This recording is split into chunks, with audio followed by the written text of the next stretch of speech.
Flash.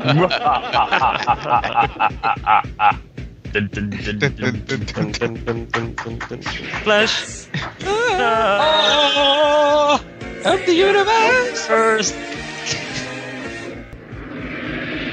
Flash. Just every one of us. I just remembered. I don't remember this song at all. I'm just saying it after I hear it.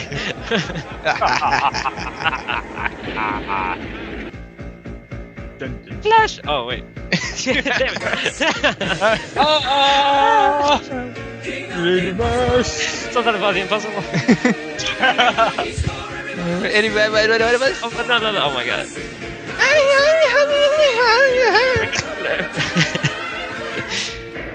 Alright, that should be enough. Wait, shut up. Parental discretion is advised. Clytus, I'm bored. What plaything can you offer me today? An obscure body in the SK system, Your Majesty. The inhabitants refer to it as the planet Earth. I like to play with things a while before annihilation. Pathetic earthlings! Who can save you now? TheHardCast. Savior of the universe! It's time for another heroically campy episode of TheHardCast. I'm your host Chris, and today I'm joined by Victor. Marry me, Princess Aura. And Spanish. Oh, they wing me. Tonight's review/discussion is about the 1980 sci-fi cult classic, Flash Gordon, directed by Mike Hodges and produced by Dino De Laurentiis, starring Sam Jones, Max von Sydow, Brian Blessed, and Timothy Dalton. Soundtrack by Queen. When Ming the Merciless decides to obliterate Earth, it's up to quarterback Flash Gordon and his oddball companions to unite the kingdoms of Mongo and put an end to Ming's devious ways. So Victor, did Flash Gordon overpower your sense of good taste with its camtastically cheesy ways? Or did you feel like you were being held down by phantom hands while an Italian woman in black leather whipped your massively muscled backside? That's a tongue twister. No, I'll go with the first option because I actually really like this movie a lot. Yeah. More than I thought I would ever dream of liking. So much cheese, but it's just so much fun. What was the line that I said while eating Taco Bell? Well, you bit into your taco and you're like, it's just so cheesy. Easy. Yeah. It's just so cheesy. And at first I was like, you're talking about your food or the movie? It could be both, I guess. I guess we should start from the beginning and say that Emperor Ming wants to invade Earth for... Well, he doesn't. He wants to just kind of destroy it. Right, destroy Earth. The way he gauges new planets as far as whether or not they're a threat, he'll use his powers to cause earthquakes and fires and yeah, like those little buttons he has on his spaceship. He just push any button and just create hot hail. Yes, hot hail. That's my favorite.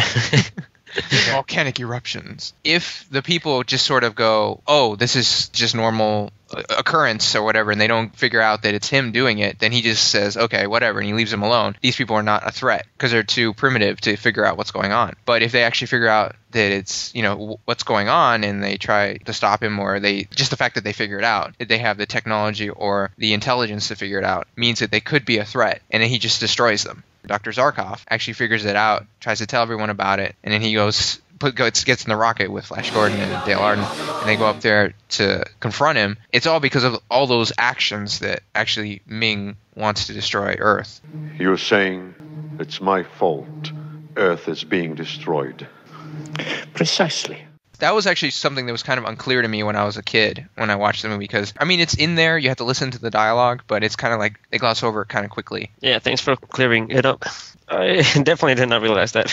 I kind of knew what was going on, but I didn't know it was over time. I would say just watching it recently with you guys, it finally clicked, but watching it when I was younger, or even a few years ago, I didn't put two and two together with that. First couple times I watched it on VHS when I was younger, I didn't really realize all that stuff.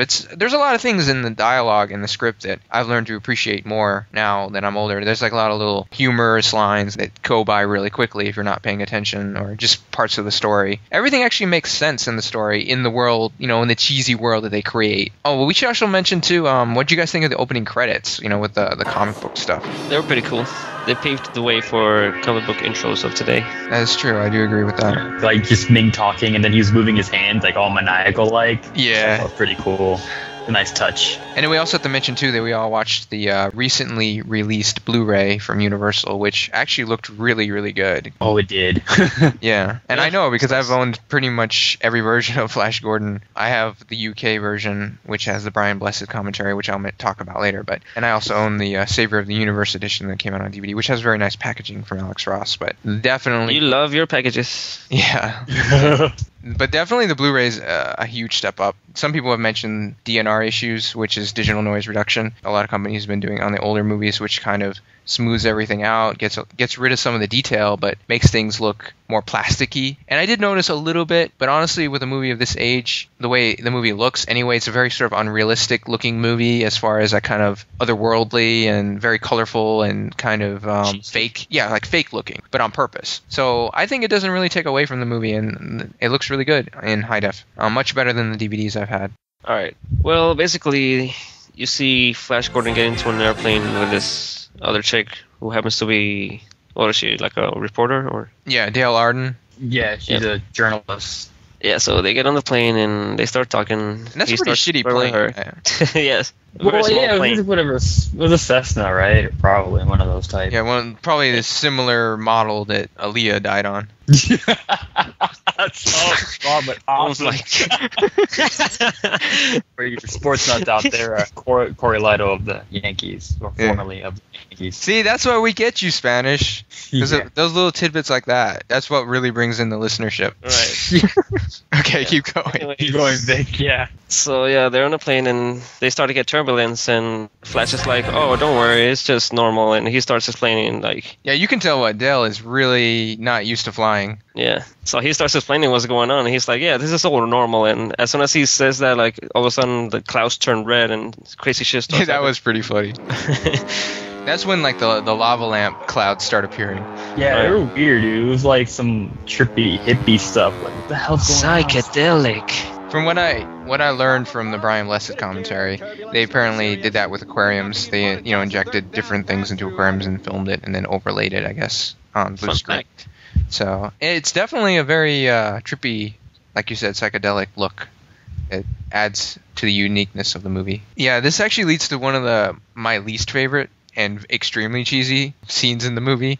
Yeah. And Ming just comes out of the clouds and pulls the pilots out of the plane, which you don't even really see it happen. And the only reason why I know that is because the Brian Blessed commentary goes, "Oh, he just plucks them from the plane," and I'm like, "Oh, is that what he did?" Because it's like you just very kinda see him unclear. up here. Yeah, and then they go over there, the windows are smashed, and they're just gone, and it's like, okay. I mean, like when I was younger, I thought they were vaporized. Is what I thought. Laser or whatever hit them and then just vaporized them, even though there's no ash or anything. But whatever, if they got plucked out of the plane, I guess. Okay. Cheese. Actually, I don't know. Their bodies seemed bigger than the holes in the window. Right. I mean, it is a very small plane. So, anyways, Flash takes the wheel and Dell as his co-pilot. And they have to frantically pretend like they're in danger. Right. But they eventually get the plane down and they crash it into what's that guy's name? Zarkov. Yeah, Zarkov's greenhouse Zarkov's lab. / evil lab. Well, I wouldn't say evil, but just mad Scientific scientist. laboratory. Yeah, and they run over his assistant. Just played by William Hootkins. Spanish and I, we know him from Hardware, our Hardware review. Yeah, he was the pervert guy. Of course, he's been in a ton of things, like Star Wars and some other stuff. But yeah, it was funny to see him in this because I forgot he was in that movie. He plays Munson, which is the assistant. At this point, Zarkov's like, it's begun. Earth is being attacked, invaded, whatever. He's not sure. He has a rocket, which I don't know how he built the rocket, but he has the rocket. He's more Real advanced than NASA. scientist, dude. Come on. I know, but I don't know what he used to build the rocket because he's just got fucking plants all around him. Yeah. And then, but he stupidly built the rocket, so it requires two people. One person has to step on the pedal to I don't know. give it gas. Control the G-forces. I don't know what. This is weird. Right. According to him, like if someone's not stepping on the red pedal, like the G-force would crush them. It's just a fucking huge design flaw. Instead of, when you step on the pedal, it just makes it so you pass out and instantly fall in love with anybody in there with you. Yeah, that's what it seems like it does. Yeah, they just lovey-dovey. subconscious seduction. Well, let's explain what happens. Yeah, go ahead. Basically, the doctor tricks Flash and Dale. It's so funny when he's like, I bet you want to use my phone. It's right in there. Yeah, he just tells them the phone's inside the rocket, so they go inside. The whole time he's hiding the gun behind his back. So he goes in, he locks the door, and there's like a struggle, but they basically launched the ship, and they had to strap themselves in and shit. Yeah, I like how